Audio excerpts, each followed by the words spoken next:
Good morning ma'am. तो जैसा कि आप स्क्रीन पे देख रहे हैं, आज का टॉपिक है नथिंग इज इम्पॉसिबल। तो शुरू करते हैं। ये जो वर्ड है नथिंग इज इम्पॉसिबल, ये खुद से कहता है आई एम पॉसिबल। देखने का नजरिया बदलो तो नामुमकिन चीज भी मुमकिन हो जाती है। उदास होने के लिए तो सारी उम्र पड़ी है, उदास होने के लिए तो सारी उम्र पड़ी है। नजर उठा के देखो, नजर उठा के देखो, सामने जिंदगी खड़ी है। तो इस दुनिया में सबसे अधिक इंटेलिजेंट, कहने से बहुत होशियार प्राणी कौन? मनुष्य। यदि मनुष्य चाहे तो इम्पॉसिबल को भी पॉसिबल बना सकता है। मनुष्य के लिए इस संसार में कुछ भी असंभव नहीं है, क्योंकि मनुष्य के अंदर गॉड ने कुछ ऐसी पावर दी है जिनका यूज करके व्यक्ति जीवन में सफलता प्राप्त कर सकता है। गॉड ने दी है मनुष्य को पावर ऑफ थिंकिंग, तो बट सोचने की शक्ति, जिसके हेल्प से वो दुनिया की प्रत्येक चीज को यूजफुल बना सकते हैं। लेकिन इस संसार में बहुत से लोग ऐसे हैं जो लोग खुद को एक सीमा में बांध लेते हैं और सोचते हैं कि इस सीमा से बाहर जाना उनके बस का नहीं है। और ऐसे लोग सफल भी नहीं होते, और होते भी हैं तो उनकी सफलता उतनी ही मिल पाती है जितनी सीमा के अंदर वो खुद को बांध रखे हैं। वो लोग उस सीमा से आगे नहीं निकल पाते। लेकिन सच तो ये है कि मनुष्य के सक्सेस होने की कोई लिमिट नहीं होती। वो चाहे तो बड़ी से बड़ी सफलता प्राप्त कर सकते हैं, अपनी सोच से भी बड़ी। अर्थात everything is possible in world for main. अगर आप सभी ने खुद को एक लिमिट में बांध रखा है तो खुद को इस बंधन से मुक्त कीजिए। अगर आप भी किसी चीज की चाहत रखते हैं तो आप उसे पा सकते हैं, बशर्ते आपकी चाहत के साथ आपकी मेहनत शामिल हो जाए। तो किसी ने बिल्कुल ठीक कहा है, जहां चाह वहां राह। इसको मैं आपके एक कहानी के साथ कनेक्ट करना चाहूंगी। एक शीला नाम की लड़की थी जो पढ़ने में बहुत ही होशियार और बहुत अच्छी ड्राइंग और पेंटिंग बनाती थी। अचानक से उसकी नानी की तबीयत खराब हुई और वो अपनी माँ के साथ उनसे मिलने जाने वाली थी। तो वो बस से सफर कर रही थी, अचानक से बस का एक्सीडेंट हुआ, और बस का एक्सीडेंट होने के साथ ही उन दोनों को बहुत खतरनाक, ज्यादा ही मतलब चोटें लगी, हॉस्पिटल में भर्ती होना पड़ा। और शीला की माँ तो ठीक थी, लेकिन जब शीला का इलाज चल रहा था पता चला उनकी हाथ की हड्डियां चकनाचूर हो गई और उनके दोनों हाथ डॉक्टर को काटने पड़े। तो जब शीला को होश आया तो वो बहुत रोई और उसने भगवान को बहुत कोसा कि मुझे अपाहिज करके ही जिंदा रखना था, तो इससे अच्छा तो मुझे मार देते, तो यही ज्यादा बेटर था, कम से कम जिंदा ही क्यों रखा। तो फिर भी वो जैसे तैसे 2-3 महीने में ठीक होके घर आई। तो उसकी माँ को कुछ अच्छा नहीं लगता था कि वो हमेशा उदास रहती थी। तो एक दिन उसकी माँ ने उसके आगे एक किताब दी। तो वो बोली अब मैं क्या करूंगी इस किताब का, ना मैं लिख सकती हूँ, ना मैं पढ़ सकती हूँ, ना मैं कुछ कर सकती हूँ। तो उसकी माँ ने बोला बेटा ऐसी बात नहीं है, तुम कुछ कर सकती हो, तो मैं तुझे विकलांग वाली स्कूल में एडमिशन करा देती हूँ, तुम वहां पे पढ़ो। धीरे धीरे वो जाने लगी स्कूल, तो लेकिन फिर भी वो उदास रहती थी हमेशा। तो उदास रहती थी, लेकिन एक दिन जब वो स्कूल से आई तो वो बहुत ज्यादा खुश थी। तो उसकी माँ भी उसने गले से लगा लिया कि आज क्या बात है, मेरी बेटी बहुत खुश है। बोली हाँ माँ, मेरा एक दोस्त है जिसका नाम है अनिल, लेकिन वो उसकी आंखें नहीं है, लेकिन वो बिना आंखें के भी वो अपने एक्सपीरियंस से, अपने मतलब टच करने से वो आंखों का काम हाथों से करता है। वो जैसे हाथ की घड़ी में अक्षर देख के वो समय बता देता है, बिल्कुल सही। तो जब वो आंखों का काम हाथों से कर सकता है तो मैं अपने हाथों का काम पाँव से क्यों नहीं कर सकती। तो धीरे धीरे वो लड़की अपनी स्टार्ट कर दी, उसने पाँव से ब्रश पकड़ के पेंट करना भी स्टार्ट किया, लिखना भी स्टार्ट किया, और धीरे धीरे वो बहुत कुछ पढ़ाई में पूरी अव्वल हो गई। और लास्ट में उसने स्कॉलरशिप लिया पढ़ाई में, और पेंटिंग में भी उसने जब प्रतियोगिता हुई तो बहुत सुंदर पेंटिंग बनाई और वो फर्स्ट आई। और धीरे धीरे वो स्कूल के जो दिवाली होली इन सब के जो कार्ड होते थे वो अपने कार्ड बना के बेचने लगी। तो इस तरह से वो अपनी जिंदगी में आगे बढ़ी। तो कहते हैं जहाँ चाह वहां राह। जब चाहत होती है कुछ करने की तो राह अपने आप निकल आती है। और दूसरी बात जो कहूंगी, अगर मान लो तो हार है, लेकिन ठान लो तो जीत है। अगर आप किसी भी चीज की ठान लेते हैं तो इस धरती पर कुछ भी असंभव नहीं है। हमारे अंदर ऊर्जा का एक असीम स्रोत है, लेकिन हम उसे जान नहीं पाते, और जो जान जाते हैं वो इतिहास रच देते हैं। और बाकी के लोग कहते हैं कि वो किस्मत वाले हैं, लेकिन ऐसा नहीं होता है। आप देखेंगे जितने भी लोग शक्तिशाली हुए हैं, जैसे कि स्वामी विवेकानंद, मदर टेरेसा, इसके बाद नेल्सन मंडेला और महात्मा गांधी, इन लोगों ने भी, हजारों लोग ऐसे हैं जो शक्तिशाली बने क्योंकि वो लोग अपने अंदर की शक्ति को पहचान गए थे।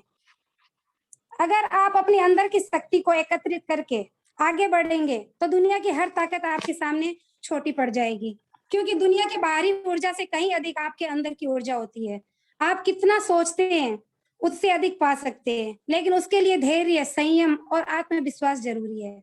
ऐसे कई उदाहरण मैं आपको दे सकती हूँ। ये एक है हैरी एंड्रयूस, जो ब्रिटिश ओलंपिक के कोच हुआ करते थे। 1903 में इन्होंने एक कोट दिया कि उनके अनुसार 1 मील की दौड़ का रिकॉर्ड 4 मिनट से ज्यादा का है, उसे तोड़ना किसी भी मानव के लिए असंभव है। ये जो है कि हो ही नहीं सकता कि कोई मनुष्य इतना कैपेबल हो, शारीरिक रूप से इतना सक्षम हो जाए कि 4 मिनट के पहले एक मील को क्रॉस कर सके।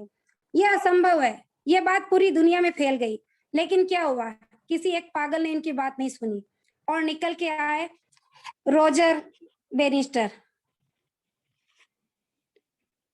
रोजर बेनिस्टर जिन्होंने 3 मिनट 59 सेकेंड और 4 मिली सेकेंड में पूरी 1 मील पूरी करके वर्ल्ड रिकॉर्ड बनाया।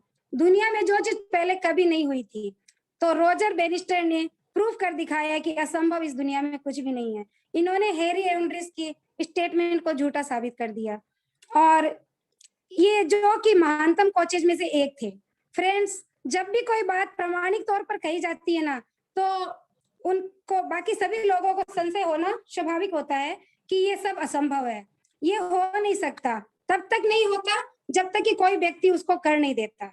लेकिन जब रोजर बेनिस्टर ने कीर्तिमान बनाया 1954 में, तो आप जानकर हैरान हो जाएंगे कि 1954 से पहले जो असंभव था कि 4 मिनट से पहले 1 मील क्रॉस नहीं किया जा सकता, तो बहुत से लोगों ने ट्राई किया था लेकिन फेल हो गए। क्यों? क्योंकि उनके दिमाग में हैरी एंड्रयूस की एक बात गूंजती थी कि ये नहीं कर सकते, ये असंभव है जो तुम कर रहे हो। लेकिन आप जानकर हैरान होंगे कि 10 वर्षों बाद 1964 में एक स्कूल जाने वाला बच्चा, जीन रियोन करके, वो इसने इसका रोजर बेनिस्टर का रिकॉर्ड को भी तोड़ दिया, जो 3.59.4 सेकंड का था, उसने 359 में क्लियर किया। तो क्योंकि जब वो स्कूल का बच्चा ट्रैक पर दौड़ रहा था, तो उसके दिमाग में क्या था? उसके दिमाग में हैरी एंड्रयूस की बात नहीं थी कि तुम नहीं कर सकते। उसके सामने ये था कि रोजर बेनिस्टर ने कर दिखाया तो मैं भी कर सकता हूँ। तो वो कर सकता है तो मैं क्यों नहीं? He can do, I can do, nothing is impossible. और फ्रेंड्स, मैं आपको एक और उदाहरण देती हूँ। सचिन तेंदुलकर, आप सभी जानते होंगे, 2963 वनडे जब तक हुए थे, यहाँ पे किसी ने भी दोहरा शतक नहीं लगाया था। तो फरवरी 2010 में सचिन तेंदुलकर ने जो पहला दोहरा शतक लगाया वनडे इंटरनेशनल में, पहले ये सोचा जाता था कि एक व्यक्ति वनडे में 200 रन बनाए, ये इम्पॉसिबल है। पहले वनडे में पूरी टीम में 300 या 350 रन बन जाते थे, तो सोचा जाता था कि बस ये टीम ही जीतेगी, अब और कोई जीत नहीं सकता। और 100 और 150 रन फिर भी कोई बना लेता था, नॉर्मल बात ही, सेंचुरी लगा लेते थे, लेकिन 200 रन किसी ने भी नहीं बनाया। ये एक मिथ था जो सचिन तेंदुलकर ने ब्रेक किया 200 रन बना के। तो 2010 फरवरी के अंदर एक आस जगी, एक उम्मीद जगी, और 16वें महीने के अंदर सहवाग ने दोहरा शतक लगाया 250 वनडे के अंतराल में। फ्रेंड्स, जहाँ पहला शतक लगा 2993 वनडे के बाद, दूसरा दोहरा शतक लग गया 250 वनडे के बाद। क्योंकि सचिन तेंदुलकर के बाद जितने भी खिलाड़ी मैदान में उतरते थे, तो उनके दिमाग में एक ही बात होती थी कि इसने कर दिखाया तो हम भी कर सकते हैं। If one can do, other can do. उसके बाद रोहित शर्मा ने 2 बार शतक लगाए, फिर क्रिस जेल ने, और कई सारे। तो फ्रेंड्स, कोई भी काम जब तक नहीं हुआ होता है तभी तक असंभव होता है। जब हो जाता है तो बाकी लोगों को एक उम्मीद लगती है कि बाकी लोगों ने किया तो हम भी कर सकते हैं। अब आप सामने पढ़ रहे होंगे स्क्रीन पे एक स्टेटमेंट है कि my doctor told me I would never walk again, but my mother told me I would, तो आई बिलीव्ड माय मदर। इस लड़की ने डॉक्टर पे भरोसा नहीं किया जिसने कहा था कि तुम चल नहीं सकती, क्योंकि इसको पोलियो था, लेकिन इसकी माँ ने कहा बेटा तू चल सकती है। और इस लड़की ने डॉक्टर की बात न मानकर 3 ओलंपिक गोल्ड मेडल जीती। ये लड़की जो विल मेरोडॉल्फ के नाम से जानी जाती है। तो डॉक्टर ने इसको बोलने के बावजूद, लेकिन इसको माँ ने इसको बिलीव दिलाया कि नहीं तुम चल सकती हो, और इसने ये गोल्ड मेडल हासिल किए। तो असंभव तो कुछ है ही नहीं। और अब जो मैं आपको दिखा रही हूँ इसको आप सभी जानते हैं, रविंदर जैन, जो बहुत ही बड़े संगीतकार है। ये जन्म से अंधे, और आप सभी जानते हैं जब किसी को कहा जाए कि संगीत की रचना करनी है जिसने कि कुछ देखा ही ना हो, तो और इन्होंने कल्पना की, एक राधा एक मीरा, दोनों ने श्याम को चाहा। न राधा देखी, न मीरा देखी, न श्याम को देखा, बस एक कल्पना मात्र से संगीत तैयार किया।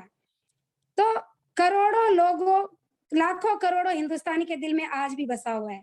असंभव कुछ नहीं होता फ्रेंड्स, नथिंग इज इम्पॉसिबल। आपको याद होगा रामायण सीरियल आता था, जो हम सारे काम छोड़ के रामायण देखने बैठ जाते थे। अगर कोई ट्रेन भी चल रही होती तो वहां के ड्राइवर उतर के पहले वो रामायण जरूर आधी घंटा की देख के तब ट्रेन चलाया करता था। तो ये सिचुएशन थी। तो रामानंद सागर का जो ये सीरियल था, उसके पीछे जो संगीत दिया था वो इसी इंसान ने दिया था, जिसको आप रविंदर जैन के नाम से जानते हैं।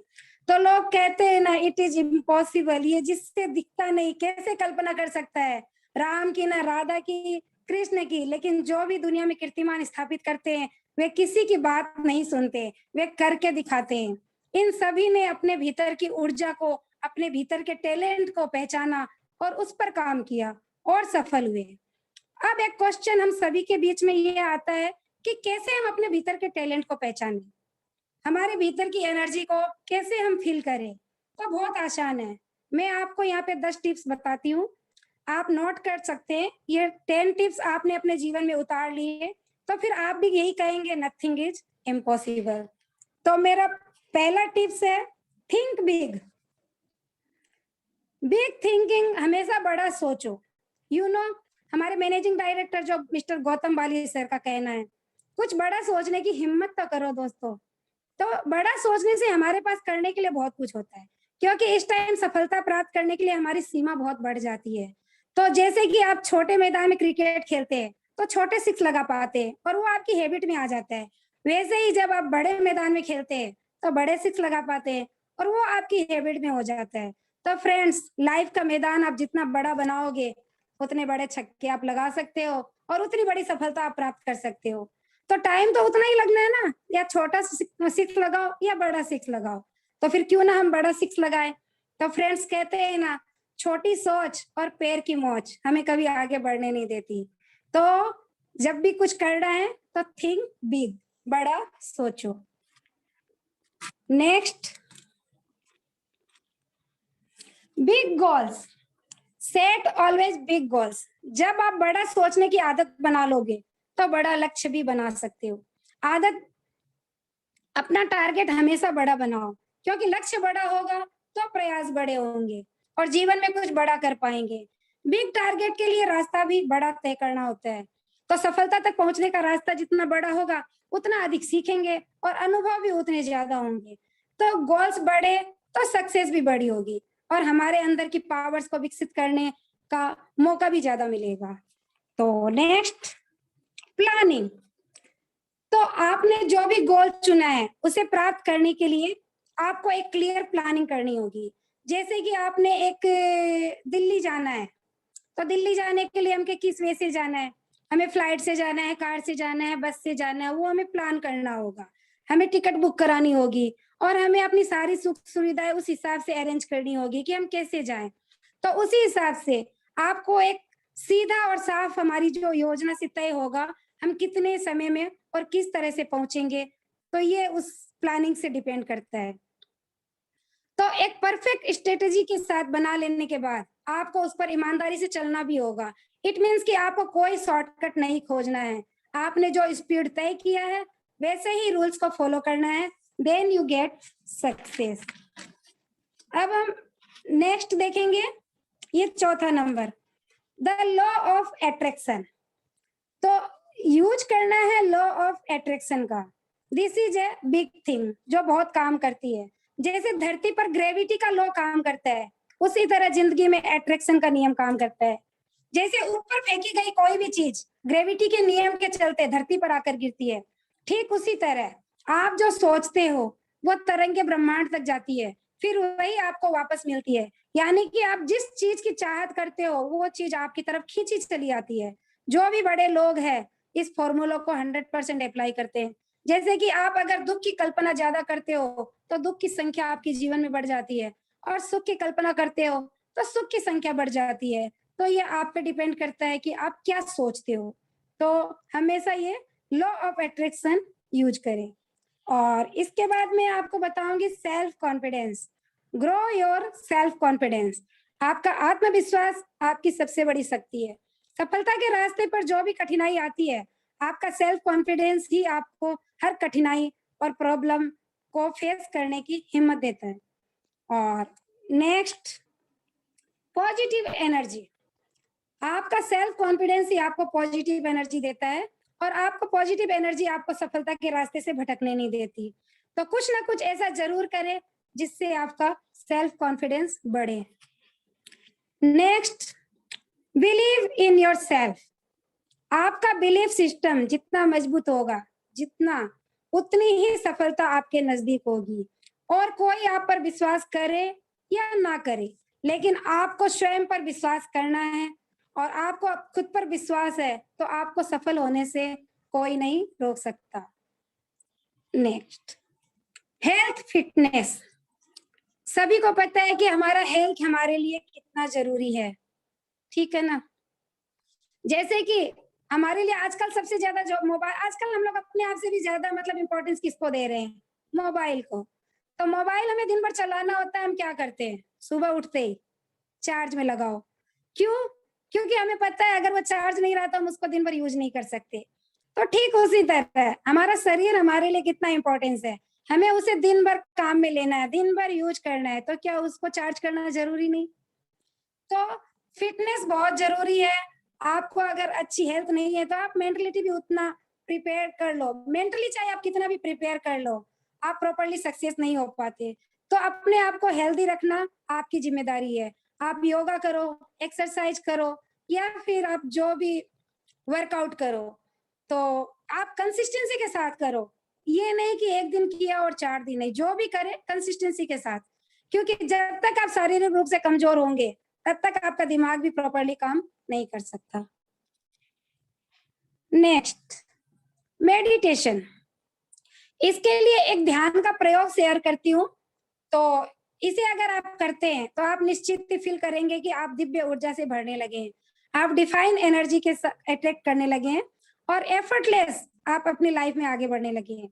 आप कहीं पर भी है, आप अगर खाली है तो अभी आप मतलब अपने आप में एक बार फील कर सकते हो, आप जहां पर भी हो, आप बैठे हो, अपनी आंखें बंद करें, और बंद आंखों से ऊपर से नीचे तक अपने आप को देखना शुरू करें। अब आप अपने आप को खुद से बाहर निकालें और स्वयं को देखना शुरू करें। अब आपके मन में एक क्वेश्चन होगा कि हम अपने आप को कैसे देखें, ये कैसे संभव है?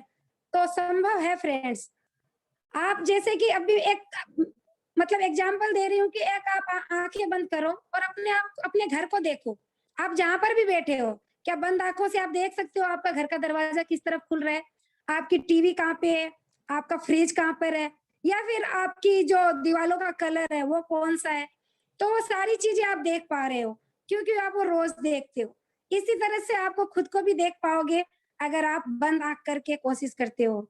तो इसी तरह खुद से हटकर एक स्पेस क्रिएट करना है, और जैसे ही एक स्पेस बनता है वहां पे एक दिव्य ऊर्जा बढ़ने लगती है, और इस फीलिंग को आप किन्हीं भी शब्दों में व्यक्त नहीं कर सकते, और आप पाएंगे कि आप एफर्टलेस बिना किसी थकावट के अपने काम को करते जा रहे हैं।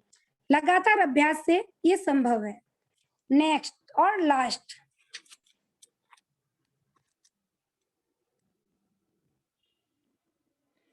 फोकस, जो कि सबसे इंपॉर्टेंट है।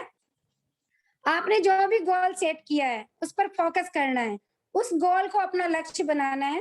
फिर आप उस गोल को अपने दिमाग, अपने नसों में, अपने शरीर में हर एक हिस्से में डूब जाने दीजिए। बाकी किसी भी चीज को किनारे रख दे। यह सफल होने का सबसे अच्छा तरीका है। जब भी किसी काम में सफल होना है तो अपना टोटल फोकस उस चीज पे लगा दे, फिर आप स्वयं कहेंगे नथिंग इज इम्पॉसिबल। तो फ्रेंड्स, मैंने आपको 10 पॉइंट बताए। अगर आप इन सभी बातों को ध्यान में रखें तो आपने भी जो गोल सेट किया है अपनी लाइफ में, आपको उसे पाने से कोई नहीं रोक सकता। आप जब भी कुछ करो तो एक बात जो खुद से करनी है, खुद से कहना है, सब कुछ आसान है। क्या कहोगे? रिपीट। सब कुछ आसान है। इस बात को I can do, I can do, yes I can do पूरी एनर्जी के साथ। तो ये एक साइकोलॉजी है। हम जिस बात को ज्यादा सोचते हैं और वही साथ हमारे साथ वही चीजें होने लगती है। तो हमें करना क्या है? हमें चीजों को आसान बनाना है। तो हमें अपने आप से डेली क्या करना है? एक कमिटमेंट करनी है कि सब कुछ आसान है। आप जैसा सोचते हो चीजें वैसी ही आपके सामने होती चली जाती है। फ्रेंड्स, ये सारा खेल सिर्फ और सिर्फ सोचने पर डिपेंड करता है। आप जैसी वाइब्रेशन देते हो अपने आप को, सब कुछ वैसा ही होता चला जाएगा। क्योंकि इस दुनिया में कुछ भी असंभव नहीं, कठिन हो सकता है लेकिन असंभव नहीं। क्योंकि आप इंसान हो, गॉड ने आपको स्पेशल पावर दी है, द पावर ऑफ थिंकिंग, जो दुनिया के किसी और प्राणी के पास नहीं है। तो हमें इस पावर को यूज करना है। एक छोटी सी कहानी आपको सुनाती हूँ जिससे आपको रिलेटेड करती हूँ इस चीज से। एक गांव में दो दोस्त थे, एक 6 साल का बच्चा और एक 10 साल का। दोनों इतने जिगरी दोस्त कि साथ में खाना, साथ में पीना, साथ में रहना, हर काम, खेलना कूदना, हर चीज। तो बहुत जिगरी दोस्त थे। वो घूमते घूमते एक दिन गांव से बहुत बाहर आ गए। बाहर आ गए तो वो एक जंगल की तरफ आए। जंगल में आते आते बड़ा वाला जो दोस्त था एक कुएं में गिर गया। कुएं में गिरा। अब छोटा वाला बच्चा देख के पूरा परेशान हो गया, अब करे तो क्या करे। उसने चारों तरफ किसी को देखा, मदद लेनी चाहिए, लेकिन उस जंगल में उस दोनों के अलावा कोई भी नहीं था सर, फ्रेंड्स। तो उसने क्या किया? अब उसने लगाया दिमाग, वहां पे एक रस्सी थी, उस रस्सी में बाल्टी बंधी थी, उसने उससे कुएं में फेंक दिया और अपने दोस्त को आवाज दिया कि तू इस बाल्टी को पकड़ और मैं तुझे खींचता हूँ। तो उसने अब बाल्टी तो पकड़ ली, लेकिन उस छोटे वाले बच्चे ने वो खींचना स्टार्ट किया। खींचता रहा, खींचता रहा, खींचता रहा, बहुत कोशिश की और जब तक नहीं छोड़ा तब तक कि उसका दोस्त ऊपर नहीं आ गया। तो वो सफल हुआ उसे बाहर निकालने में। दोनों दोस्त काफी डर भी गए थे कि अब घर जाएं, क्या करें, किससे कहें, डांट भी पड़ सकती है।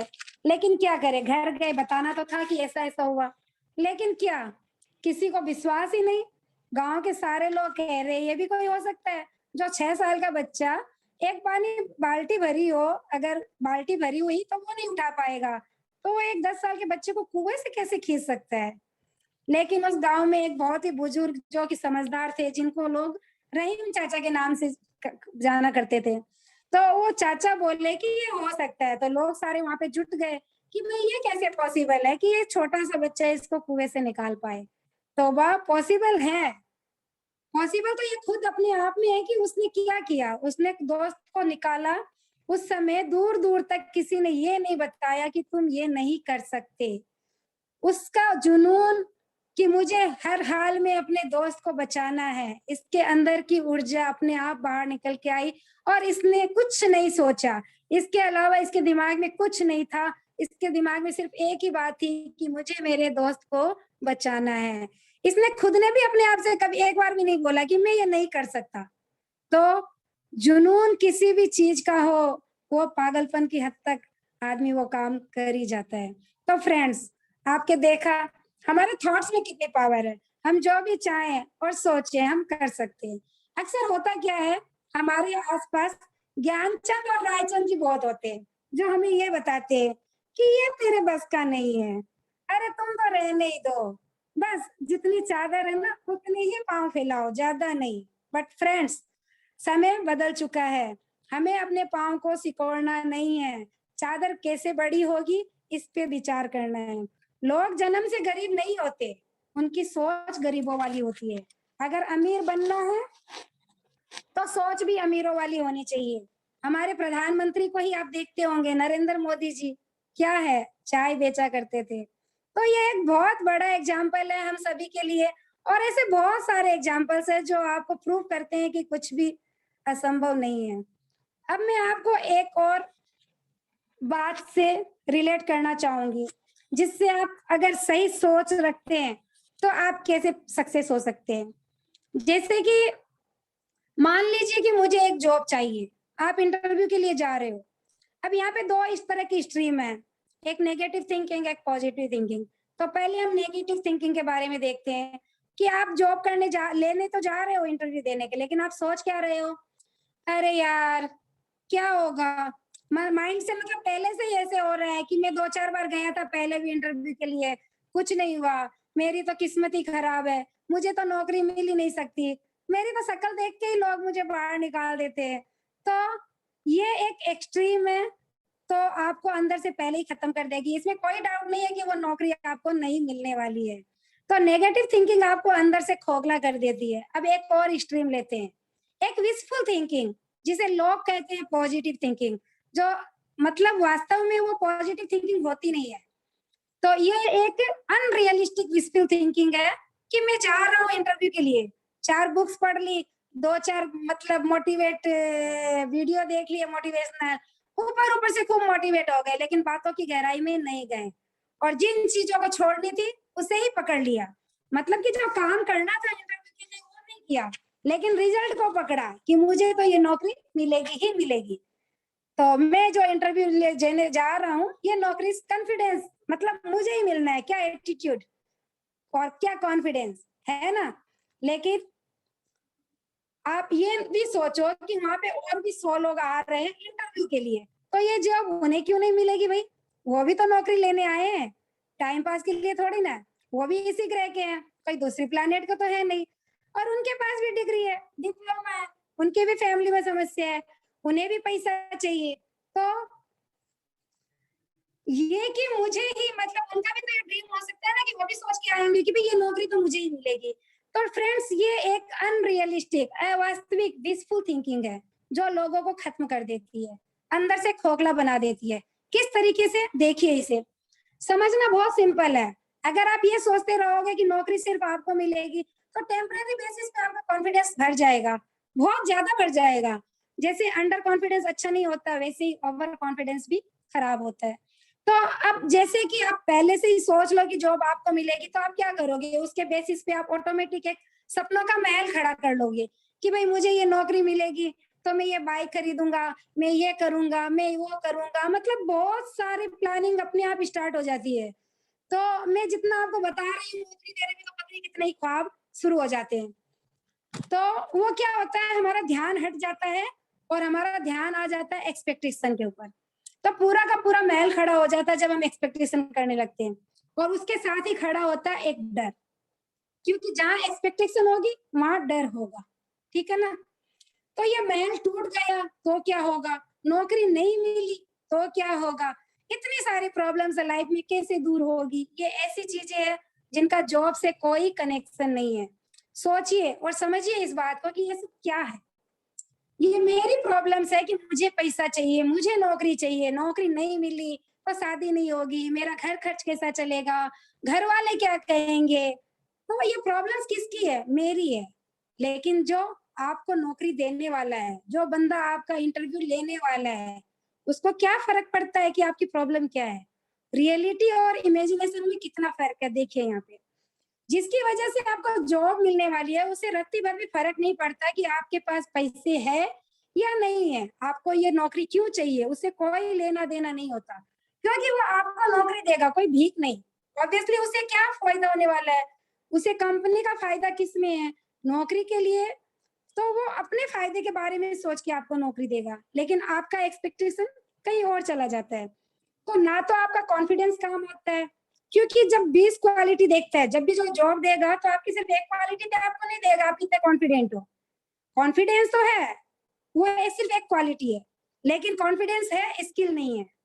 तो कहीं स्किल है तो एक्सपीरियंस नहीं है, कहीं एक्सपीरियंस है तो एटीट्यूड नहीं है। तो कुछ भी हो सकता है जिसकी वजह से आपको नौकरी ना मिले।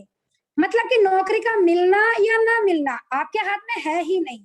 और इस बात को हम जितनी जल्दी समझ लेंगे और हमारे लिए उतना ही अच्छा होगा, क्योंकि प्रॉब्लम समझ में आएगी तो सॉल्यूशन निकाल पाएंगे।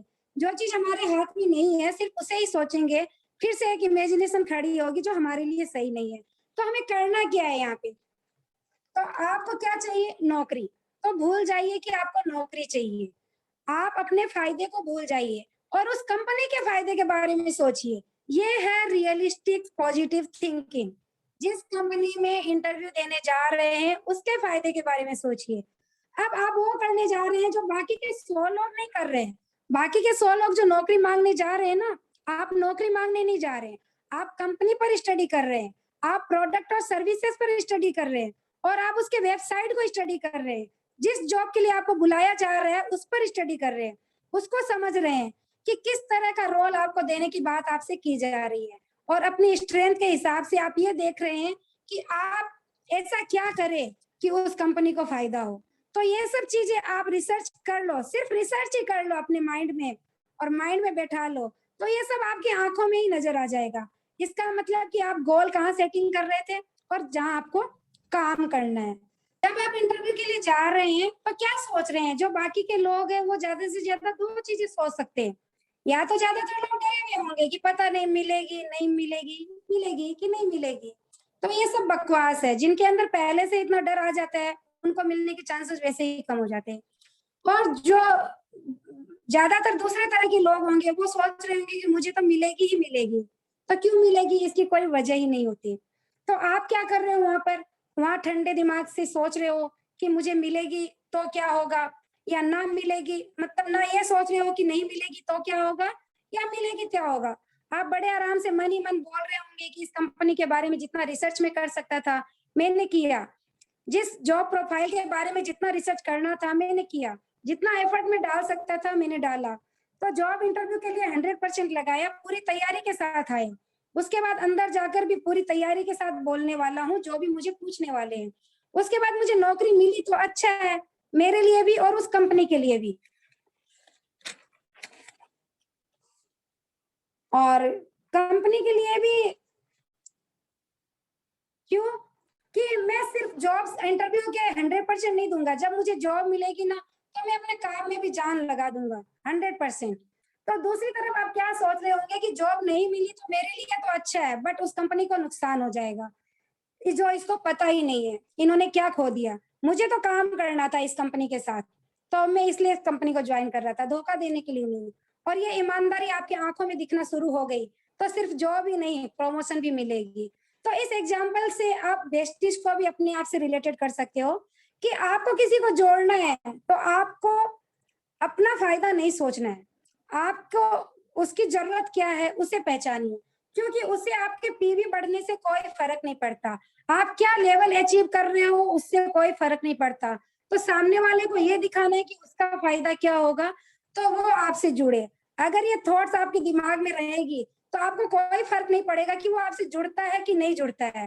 तो अगर वो जुड़ता है तो बहुत अच्छा, अगर नहीं जुड़ा तो सिंपल सा फंडा है, इसमें तेरा घाटा मेरा कुछ नहीं जाता। तो कहने का तात्पर्य यह है कि हमें रिजल्ट नहीं देखना है, अपने काम को अंजाम देना है, उसे ईमानदारी से करना है, एक रियलिस्टिक पॉजिटिव थिंकिंग के साथ।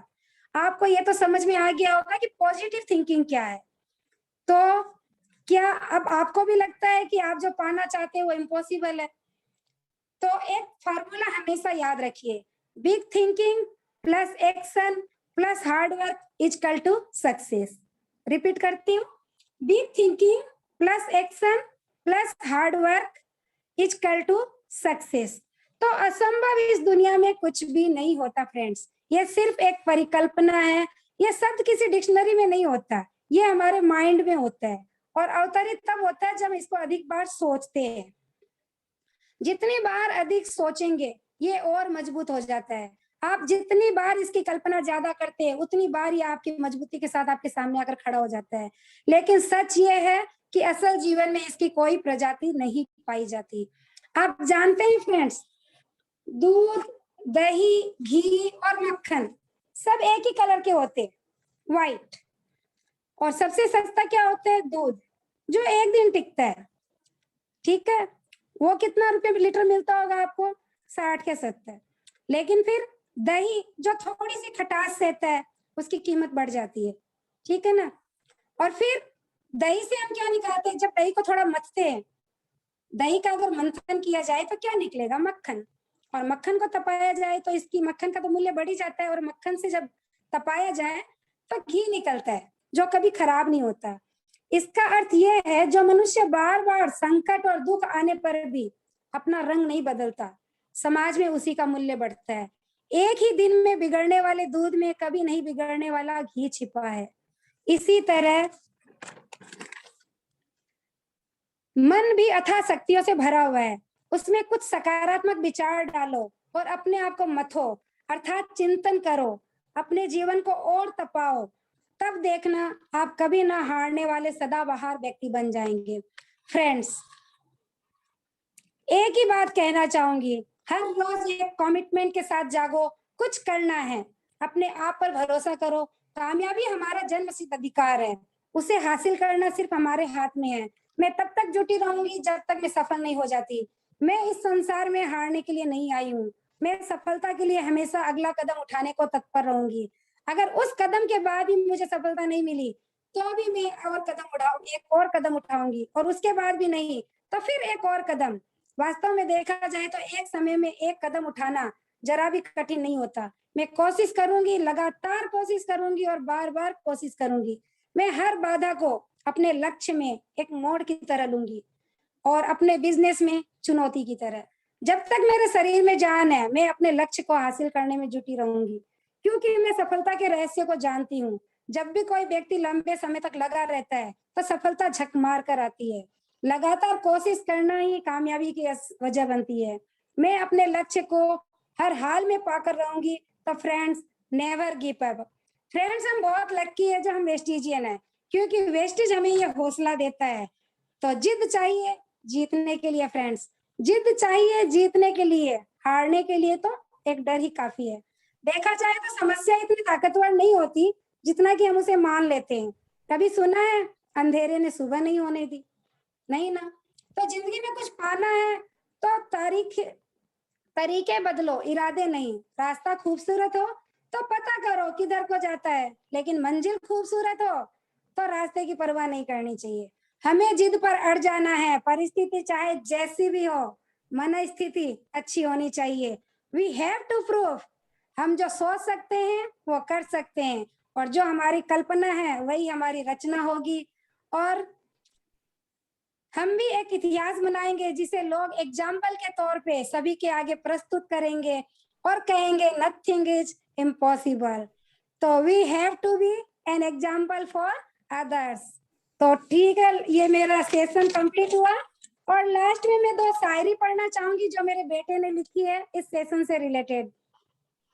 गौरव मंत्री ने, कुछ भी करने के लिए आज के वक्त में धन होना चाहिए, कुछ भी करने के लिए आज के वक्त में धन होना चाहिए। नाम बनाना है दुनिया में तो पागलपन होना चाहिए। सब कुछ कर सकते हो आप, सब कुछ कर सकते हो आप, अपने अंदर कुछ करने का जुनून होना चाहिए। और एक शायरी और है, मायूस मत होना जिंदगी से, मायूस मत होना जिंदगी से, किसी भी वक्त तेरा नाम बन सकता है। अगर दिल में हो आग और हौसले हो बुलंद तो अखबार बेचने वाला भी अब्दुल कलाम बन सकता है। Thank you.